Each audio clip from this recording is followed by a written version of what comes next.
Hola a todos, hoy vamos a revisar un par de clases que vamos a construir. Ambas clases son para calcular el factorial de un número.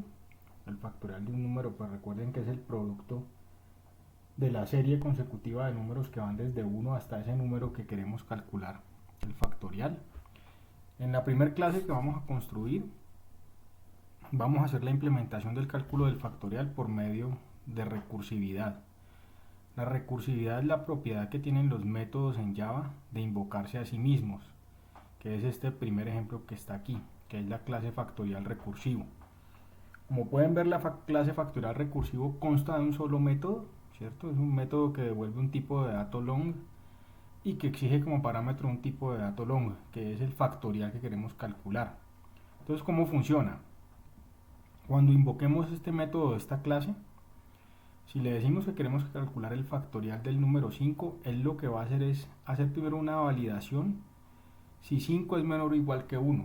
Como no es menor o igual que 1, pasa a la siguiente opción y devuelve el cálculo del fac, que es este número de aquí, que sería 5 en el primero de los casos, multiplicado por la invocación nuevamente del método calcular factorial, pero descontándole un 1. Y eso es lo que hace recursivamente, invocándose a sí mismo hasta que llega a cumplir esta condición. Cuando llega a 1, él encuentra que él es menor o igual que 1, ya no hace más llamados al mismo método, sino que devuelve un 1 y automáticamente en cascada se devuelve el producto, o sea, el cálculo del producto de todos los factoriales que se habían calculado al invocar los métodos. Es una manera bastante elegante en programación, digámoslo así, de resolver los problemas, pero tiene un inconveniente, y es que como el método se invoca a sí mismo tantas veces, cuando los cálculos son muy grandes, muy extensos, cuando hay muchas invocaciones del método, se sobrecarga el computador. Entonces, pues puede no tener la misma eficiencia que cuando se realiza mediante el cálculo iterativo.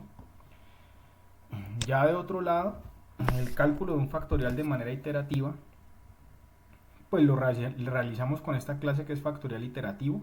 También tiene un solo método que exige como parámetro o como argumento cuál es el número al que le queremos calcular el factorial.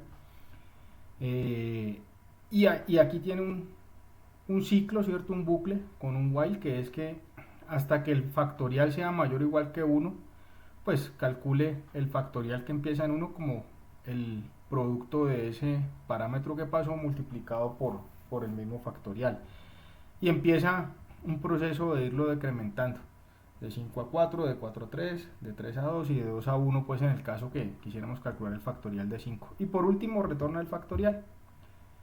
Ya la implementación de esas dos clases, pues es básicamente una clase con un método main, donde le vamos a decir que queremos calcular el factorial de 5. Vamos a crear un objeto de la clase factorial recursivo, un objeto de la clase factorial iterativo, y lo que vamos a pedirle al sistema es calcúleme el factorial recursivo, invocando pues el método calcular factorial, y calcúleme el factorial iterativo invocando el método calcular factorial. Le vamos a dar play y pues en ambos casos es 120, ¿cierto? Lo calcula primero de manera recursiva y luego de manera iterativa. Podemos cambiarlo si queremos y llevarlo a 10.